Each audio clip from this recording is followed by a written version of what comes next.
আজকে আমরা যে ঘটনাটা নিয়ে কথা বলবো সেটা শুনলে অবাক হতে হয়। তেহরানকে ক্ষমতাচ্যুত করার এক অবিশ্বাস্য পরিকল্পনার ভেতরের গল্প। আর কি করে সেই পরিকল্পনা চোখের পলকে ধূলিসাৎ হয়ে গেল, চলুন সেটাই জেনে নেওয়া যাক। আসসালামু আলাইকুম দর্শক বন্ধুরা, আশা করি ভালো আছেন সবাই। ভাবুন তো একবার, মধ্যপ্রাচ্যে প্রায় একটা যুদ্ধ লেগেই গিয়েছিল। ইরানের ওপর ইসরায়েলি হামলার সব প্রস্তুতি শেষ, যুদ্ধবিমানগুলো ওড়ার জন্য পুরোপুরি তৈরি। কিন্তু একেবারে শেষ মুহূর্তে আক্রমণটা বাতিল করে দেওয়া হলো। কেন? কি এমন ঘটেছিল যে একটা নিশ্চিত যুদ্ধ হঠাৎ করে থেমে গেল? এই একটা প্রশ্নের মধ্যে কিন্তু লুকিয়ে আছে এক অসাধারণ প্রযুক্তি আর গোয়েন্দা লড়াইয়ের গল্প। চলুন প্রথমে আমরা সেই নাটকীয় মুহূর্তগুলোতেই ফিরে যাই, যখন হামলাটা বাতিল হয়ে যায়। জানা যাচ্ছে যে ইসরায়েলি যুদ্ধবিমানগুলো ইরানের আকাশে একটা বড়সড় হামলা চালানোর জন্য মাত্র কয়েক মুহূর্তের দূরত্বে ছিল। পরিকল্পনা ছিল, ইরানে যেই না অভ্যন্তরীণ গণ্ডগোল চরমে উঠবে, ঠিক তখনই মার্কিন বোমারু বিমানের সাহায্যে একযোগে আক্রমণ করা হবে। কিন্তু সেই নির্দেশ আর আসেনি। সবকিছু যেন মাঝপথেই থমকে গেল। এই হামলার পরিকল্পনাটা কিন্তু একদিনে হয়নি। এর পেছনে ছিল ইসরায়েলের এক বিশাল মাস্টার প্ল্যান, যা ১-২ বছরে নয়, দীর্ঘ ৪০ বছর ধরে একটু একটু করে তৈরি করা হয়েছিল। পরিকল্পনাটা ছিল ৪টা ধাপে সাজানো। প্রথম ধাপে ব্যবসায়ীদের দিয়ে একটা শান্তিপূর্ণ বিক্ষোভ শুরু করানো হবে। এরপরের ধাপে সেই শান্ত বিক্ষোভে নিজেদের এজেন্টদের ঢুকিয়ে দিয়ে হাঙ্গামা বাঁধানো হবে। মসজিদ, সরকারি অফিসে আগুন লাগিয়ে পরিস্থিতিকে নিয়ন্ত্রণের বাইরে নিয়ে যাওয়া হবে। তৃতীয় ধাপে এই বিশৃঙ্খলার সুযোগেই আয়াতুল্লাহ এবং সিনিয়র সামরিক কমান্ডারদের মতো বড় বড় টার্গেটদের হত্যা করা হবে। আর সবশেষে চূড়ান্ত আঘাত। যখন পুরো দেশ বিশৃঙ্খলায় ডুবে আছে, ঠিক সেই মুহূর্তে ইসরায়েলি ও মার্কিন বাহিনী আকাশ থেকে ইরানের পারমাণবিক আর সামরিক ঘাঁটিগুলোতে হামলা চালাবে। ভাবা যায় ৪০টা বছর। এই একটা অভিযানের জন্য প্রায় অর্ধেক জীবন ধরে ইরানে একটা শক্তিশালী গোয়েন্দা নেটওয়ার্ক তৈরি করা হয়েছিল। দশকের পর দশক ধরে চালানো প্রস্তুতির সবটুকু বাজি ধরা হয়েছিল শুধু এই একটা রাতের ওপর। কিন্তু ইরান এই পরিকল্পনার জবাবটা যেভাবে দিল, সেটা ছিল একেবারে কাদমেথি। কোনো তলোয়ার বা বন্দুক দিয়ে নয়, বরং এমন এক প্রযুক্তি দিয়ে যা পুরো খেলার ছকটাই পাল্টে দিল।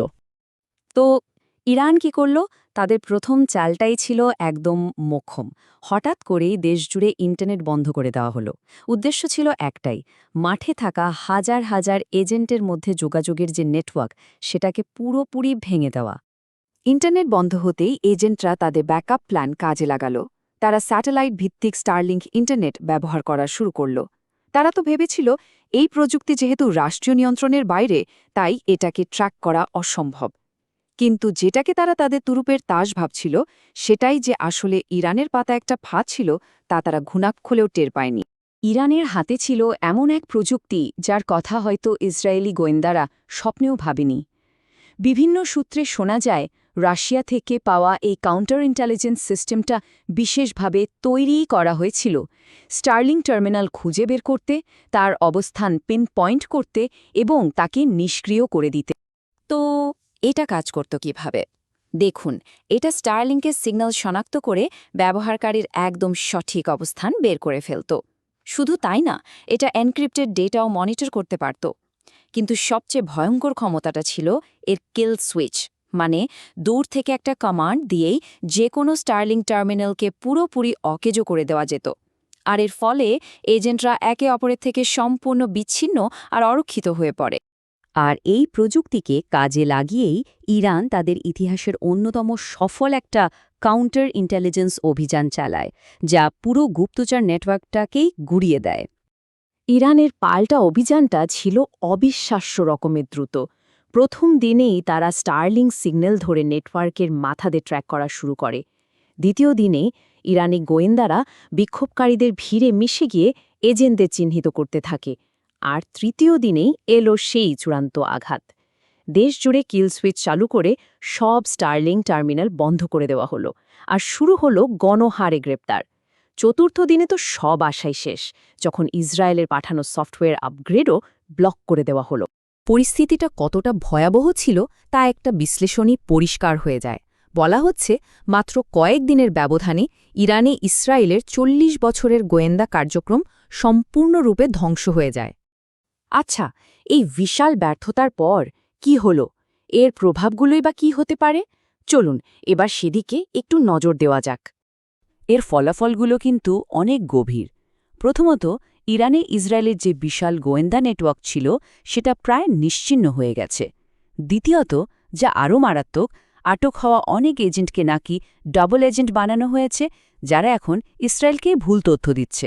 তৃতীয়ত, যেহেতু গোপন অভিযানের পথ বন্ধ, তাই ইসরায়েল এখন ইরানের ওপর সরাসরি মার্কিন সামরিক হামলার জন্য চাপ দিচ্ছে বলে শোনা যাচ্ছে।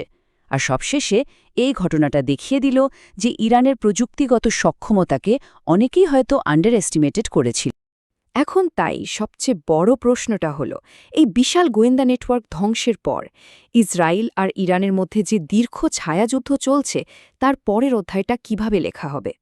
তো দর্শক বন্ধুরা, সবশেষে বলতে চাই, আপনারা আপনাদের সহযোগিতা আমাদের প্রতি অব্যাহত রাখবেন, লাইক কমেন্ট শেয়ার করবেন, সাবস্ক্রাইব করে আমার এই চ্যানেলের পাশে থাকবেন।